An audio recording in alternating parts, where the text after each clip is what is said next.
Give Michelle Wie a canvas, and she would produce a masterpiece to rival some of the most beautiful paintings in the world. Not many people know that she's an avid painter, but we're fully aware of her exploits as an American professional golfer. Michelle Wie has spent almost 2 decades as a force to be reckoned with in the golfing world. As a teenager, she won a women's tournament and was aptly named the female Tiger Woods. This young woman was well on her way to dominating golf in every way, but didn't exactly live up to expectations due to her battles with injuries. After 14 years on the LPGA Tour, the 32-year-old is ready to hang her golf clubs for good. How did she make it to this point, and what does the future look like for Michelle Wie West? Welcome to Golf Links. Don't forget to subscribe to this channel to get notifications on new video drops. There's every reason to believe that Michelle Wie has golf flowing in her veins. She was born in Honolulu, Hawaii to immigrant parents Byung-wook Wie and Bo Wie. Although her father is a retired teacher, he played a decent amount of golf during his younger years. Meanwhile, Bo Wie was better than her husband and won the South Korea Women's Amateur Golf Championship in 1985. So Michelle was introduced to golf early, such that at just 10 years old, she was the youngest player to ever qualify for the U.S. Women's Amateur Public Links Championship.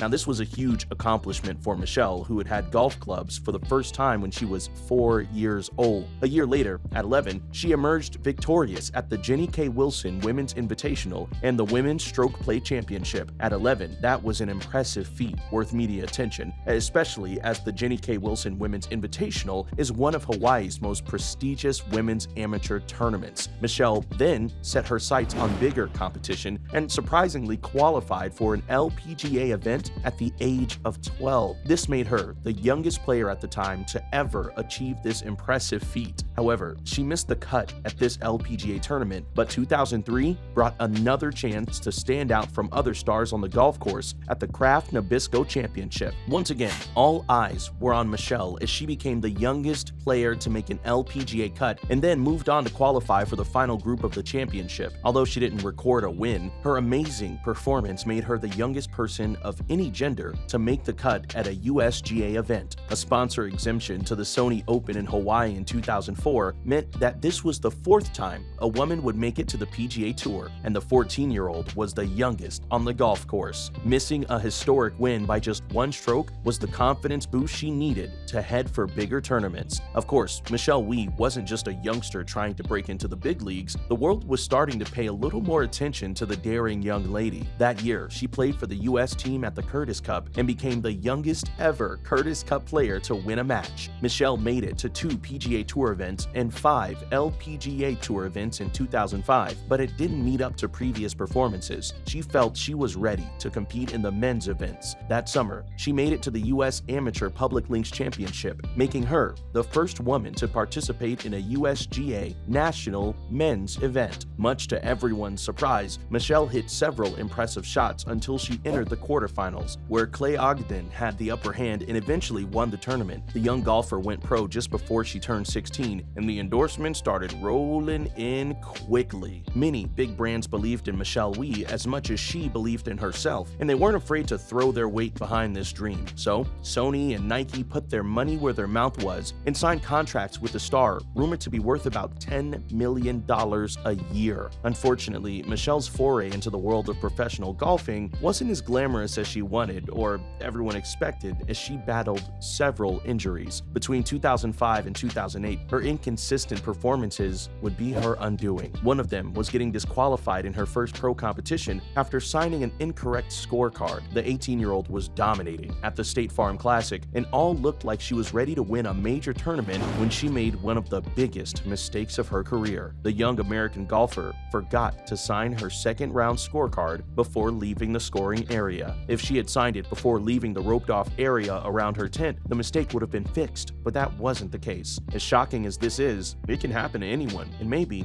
she was just a little too nervous. The major question on the lips of fans at this time was, where was Michelle's caddy? Caddies are expected to identify these mistakes that players could easily miss. However, many people didn't know that several rumors at the time suggested that this pro golfer didn't treat her caddies well. One of her previous caddies, Gregory Johnston, was fired after the the 2006 British Open within a year of pairing up with Michelle Wie. Wie's agent at the time, Ross Berlin, fired him over the phone, and this was the beginning of rocky relationships with several caddies over the next few years. 2006 was a better year for Michelle with several impressive finishes. Still though, Michelle came under heavy criticism for having so many exemptions into events because they felt this denied several other better players who deserved to play. In 2008, the golfing legend earned a spot into the LPGA qualifying school, and this was a great decision by all accounts. The next year, she earned her first tour title at the Lorena Ochoa Invitational, winning by 2 strokes over Paula Creamer. There's arguably no prouder moment in Michelle's golfing career than when she won the US Open in 2014. But things went cold after this major win.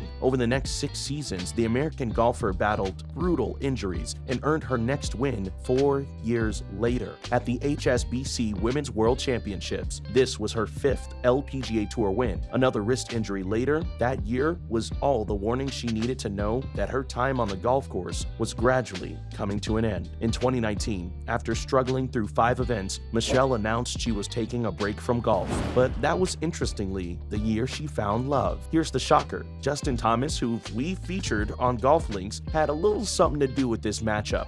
Justin was good friends with Michelle Wie, while Johnny West, the director of basketball operations for the Golden State Warriors, lived in his house. Johnny is also the son of legend Jerry West, one of the NBA's best NBA players. Within a few hours of meeting each other, they sent Justin several text messages that signified interest. Since Johnny was over 6 feet, one of Michelle's most important requirements in a partner, Justin didn't see any harm in matching them up. The pair fell in love, and the rest, they say, is history. Michelle announced their engagement in March 2019 and then had a private wedding ceremony in August 2019. This was the perfect event to cheer her up after a terrible performance at the Women's PGA Championship in June. By the middle of 2020, the couple announced the birth of their first child, McKenna, and this new addition to the family seemed to reignite Michelle's love for golf. Of course, she spent more time spending as much money as she could on her family, which wasn't so difficult for a woman with an estimated net worth of $20 million.